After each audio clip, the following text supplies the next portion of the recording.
All right, so we're gonna start with the back of the pump now. The first step is gonna be removing each of these 3 clips. There's one on the output to the reel, one on the pressure gauge, and one on your regulator. So just pull all these out and set them aside.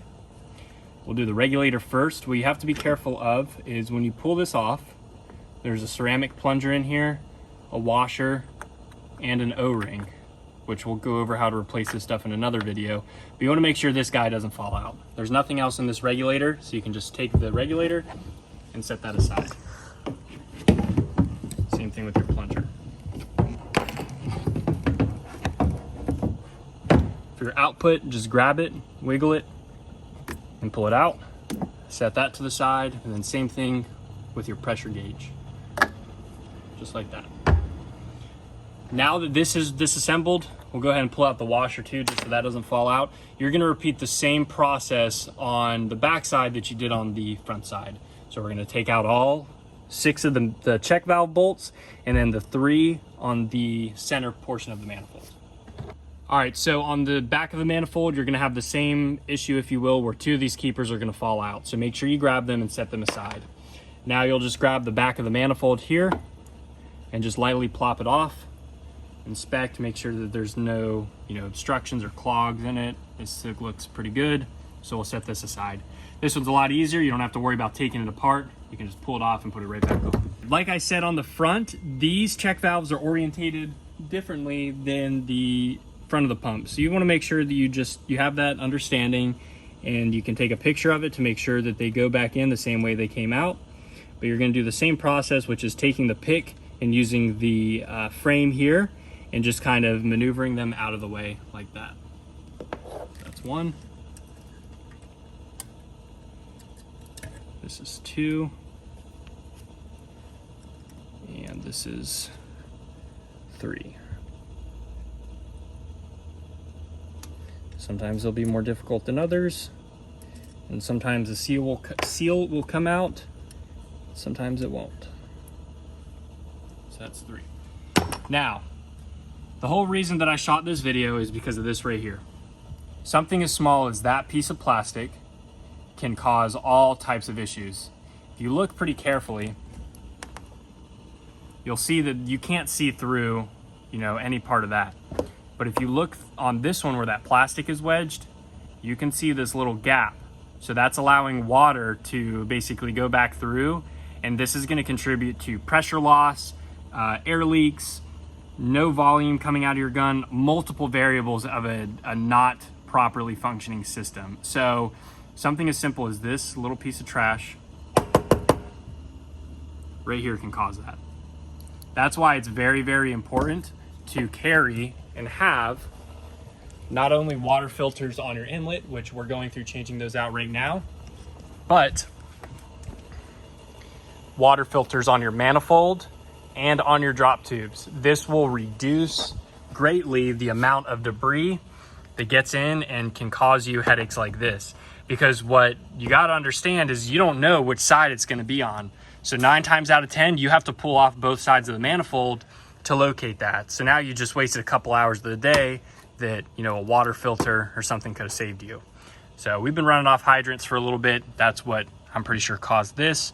It's no biggie. It's about time for check valves anyways, even though these have 212 hours on them on factory check valves. So a well-maintained system, this is what it looks like at about 200 hours.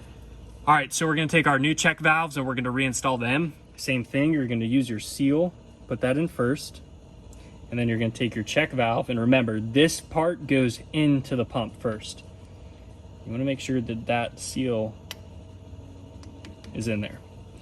Then we'll do this side here. Same thing.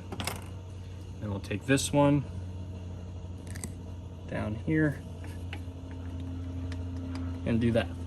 In my opinion, the back of the manifold is a lot easier to take off and redo because this all comes off in one piece. You're not having to work around a gearbox, but you do have a couple more moving parts to remove. Something else that I do highly recommend on these units is while you already have this off, order one of these solid pieces. The number one failure point of this pump is the drain plug on the bottom portion here. So you can order from North Georgia Airless or another distributor that stocks AR parts. This piece that basically gets rid of that drain plug, so then you don't have that failure point anymore. So that's what you see here. So you're gonna take your manifold, line it up, make sure your check valves are seated good, and just kind of tap it on like that. And now we'll repeat the same process of putting the bolts all back in place. Remember, make sure you hand tighten them first. So you're gonna take your Allen key and your keeper or your magnet, whatever you're using, and you're just gonna feel under the pump or use your little mirror. And I can feel where that slot is. So I'm going to just push it up in there. And then you'll have to back the bolt out.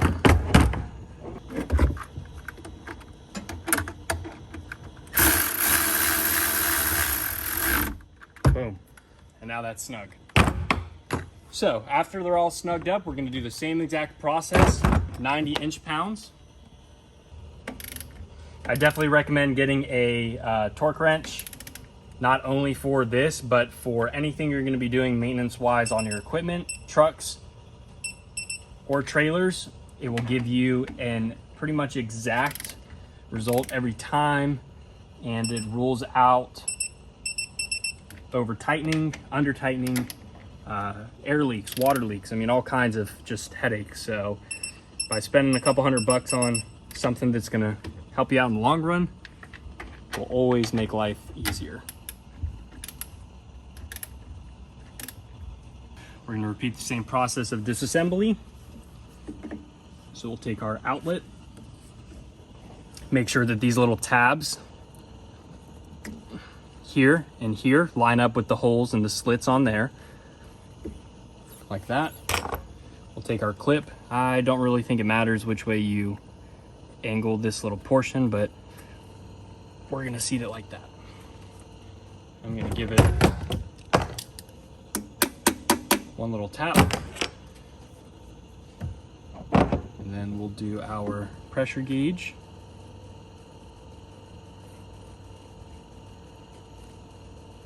Same way. Like that. And then on our bypass, something else that I strongly recommend that we know is another issue with the AR pumps is the barbs that these come with from the factory. So you can see here I have a check valve, and on this check valve,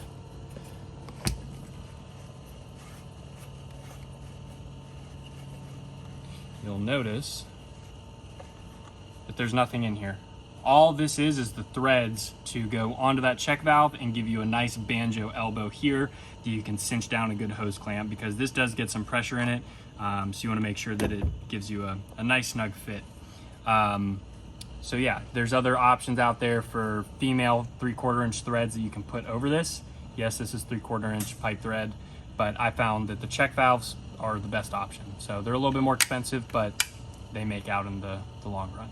So then really the only other thing you're gonna have to do is throw your washer in here, your plunger, put the regulator back on there, put your clip in here, and then you're good to go. So I'm gonna do a couple things with my bypass, but the system's ready to run. All right, so now this machine is running good.